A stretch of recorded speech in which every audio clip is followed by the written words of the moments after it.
been a while since we've had any eating disorder recovery talk, so I think it's time for that. So I want to tell you about how I'm doing, because that's been a big part of my channel, and also the concept of counting calories, who should do it and who shouldn't.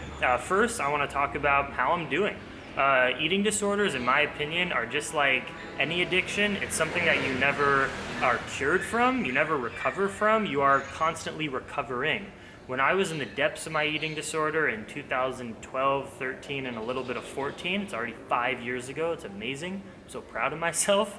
In the depths of it, my life was very dark. I was obsessed with, I had orthorexia, some anorexia, I was obsessed with overexercise, undereating, and I refused to eat any processed food or any food cooked by another person because I didn't know exactly what was in it, and I was 100% oil-free, 100% sugar-free, not 99, 100, and it got me into a bad place where I was undernourished and I was thinking about food the whole time, and I was stressed about food, and I couldn't have relationships with friends or even my family because people like to eat together and do that, and I was just so freaked out. I would rather be alone and control my day of eating, and I didn't give a fuck about anything else, and that's an eating disorder right there.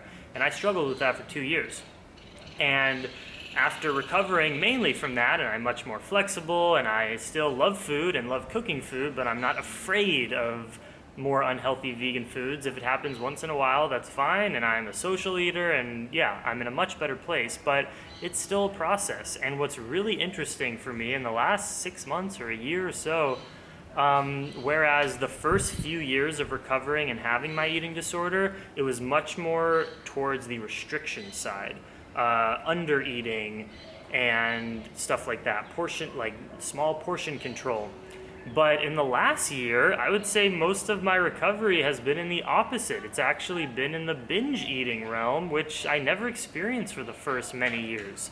And I want to talk about how I've been dealing with that and some episodes that have come up. So my eating disorder in the context of just, eating to a point that is not healthy for me mentally or physically, whether that's restriction or binging, whatever, has been drug-induced, emotional and drug-induced. I mean, marijuana just specifically, it's the only, drug, even though it's not really a drug, it's a drug, plant medicine, whatever you want to call it. But recently, enjoying a joint once in a while here in Central America, which happens I'm not looking for trouble, guys. I'm eating a watermelon sometimes, sober and happy, and some dudes will just roll up to me in a small village smoking a joint. And in the recent past, I couldn't say no because I enjoy cannabis, and I just think in that moment, I'll enjoy this joint with some guys. And it's happened too many times to the point where I promise, as I'm making this video, I'm 100% marijuana free right now for the long haul, probably for the rest of this trip. Because it's happened too many times where I even just share one joint with someone, and this shift happens in me where I completely lose control of my eating habits, and I forget and don't care that eating mindfully and healthy makes me feel good, and I literally am just like a glutton and will go to a gas station and buy chips and Oreos and soda and eat a fuck ton of it. It's crazy. It's so not me. It's the exact foods I don't believe in, sustainability-wise, capitalism and corporate-wise, and health-wise, just junk. But when something has connected in my brain where marijuana triggers really gross binge eating habits, if you can enjoy marijuana and it's nice for you to relax and even healing and recovery and pain relief, and you don't binge out, great, enjoy it. It's legal in most places now. Awesome, do it. For me right now in my life, I think it's an emotional trigger because, my life is not stressful, but living outside and being on the road constantly in foreign places and being alone, there are certain social and emotional stresses to my lifestyle. And of course, junk food is inherently comforting because it's highly processed and highly palatable and high in calories. And I guess it's just when I use cannabis, all my willpower and knowledge goes out the door and I opt for these things, and then I go to bed at night with this disgusting bloated belly, and I'm like literally depressed. I can't like move, I'm stiff. It's really sick. So I'm done. Like, I can't do it right now. And that is the extent of my kind of eating disorder recovery right now, is staying sober. Because when I'm sober, like I am right now, oh my God, I eat so mindfully. I don't restrict, I don't binge, I'm healthy, I enjoy a vegan cookie or even a soda like once in a while, and that's all fine with me. It's just about like when I'm binge eating, it's like day after day, maybe 2 or 3 days in a row of all day feeling disgusting and eating terrible food. And when I'm sober, I am super mindful and super healthy. So that's the extent of my recovery right now. And I hope that inspires you in some way to, like, if you're struggling, whether it's binging or restricting, to like be mindful and get conscious of like, are your eating habits healthy? Are you relaxed? Do you feel good? Like, that's how you should feel. If any of those things are out of balance, you need to figure something out. You need to change something in your life. Maybe use less drugs. Maybe if you're restricting like crazy, maybe you actually try marijuana. It's helped me when I've been in restrictive patterns years ago. But for right now, I need to stay sober because I'm my best self when I'm sober right now. Now, counting calories.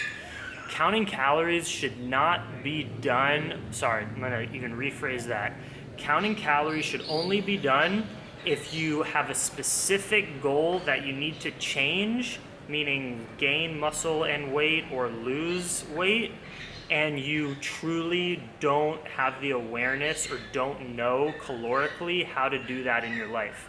I have some friends who I've helped with accountability partner program and coaching stuff who have had restrictive eating for so many years that they truly don't know what like a healthy amount of food looks like. Like, what does a healthy amount of calories to gain some weight look like, because they've been so long term doing what they're doing, and just like they don't know what to do. And sometimes they'll say, I'm eating so much food but it's not working.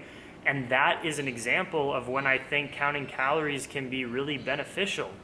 You know, if you need to gain 10 pounds for your health and for your life, instead of just guessing, I would hope that if you're screwing up and not doing it, you need to plug in your food so that you know you're in like a 1,000 calorie surplus every day. And now once you do that through Chronometer or MyFitnessPal, you can then do that for like a week or so, get used to seeing what it's like to eat that amount of food that's going to give you your healthy result, and then you can stop the calorie counting. For me, I've been counting calories the last few days because I haven't counted calories for the last few years, and I'm here building muscle, and I got this gym membership in this small town in Nicaragua, and I'm here at my Airbnb for like a month, and I've so not been in the mindset of building muscle, and I just eat to maintenance like normal, and I don't count calories for the last couple of years, that I realized I don't want this muscle building month to go to waste. So for the last few days, I've been putting in my food in MyFitnessPal to make sure that I am in a 500 to 700 calorie surplus every day, so that I can make sure that I'm gaining weight. So I'm going to be doing that for like a couple days, and then I don't need to do it because I understand what the amount of food looks like that I need to be eating. So I guess what this video is about is calorie counting can be very triggering to people with eating disorders. And if you can accomplish your goals, if you're in a dangerous place where you need to lose or gain weight for your health, if it's extremely triggering to you to also count calories, I hope that you can try to do it without counting the calories and have success. But if you're not having success, your health is important and you need to figure out what to do, and counting calories can be very useful in figuring that out if you're not experienced enough to know how much you need to eat in order to achieve your goals. What I don't advocate pretty much for anyone is if you are in a place where you're not trying to change your physical body, meaning you're just healthy and good weight and you just want to maintain life and be chill, and you're counting calories just to maintain your weight, that's a problem. That's a clear sign, I think, of someone in an eating disorder, because if you're not trying to change your body in any way, you should figure out how to intuitively eat, because then you're just thinking about food too much if you think you need to type in your calories in order to do that. And it's just never something long term. Of course, if you're a professional bodybuilder like Nimai Delgado and these people, of course, they can be counting their calories because this is their job in order to manipulate their body. But if you're a normal person in the normal world, you're not in the fitness industry in any way, and you're counting calories just to maintain your weight, I don't think that's good. I think that's a sign of a problem, and you should learn how to be more intuitive about it, because it's just not worth your time to be typing in your food and counting calories. So many people live nice and relaxed lives not having to do that. So that's what I feel about counting calories. There are places for it, like if you're trying to change your body, getting heavier or getting lighter, or if you're in the fitness industry, and you should only do it short term. Like even if you're trying to gain some muscle or trying to lose some fat, do it in the short term, and then you understand the kind of food portions that you need in order to get your results. I think long-term calorie counting in any form is just not advised. You don't need to do it. And if you do it repeatedly, like I used to do when I was in my eating disorder, it becomes such a habit that you then get scared to not count them. And that's an eating disorder right there, because you have convinced yourself that you have to have this obsessive control over something that normal, happy people without eating disorders don't have to control that way. And it's easy to intuitively eat and maintain your weight. That's what I think about all this. Leave your comments down below, of course, to let me know what you think, if I'm wrong, if I'm right about this stuff. And check out all the links to my retreats in Banana Island and stuff like that. Much love, Dream Extreme.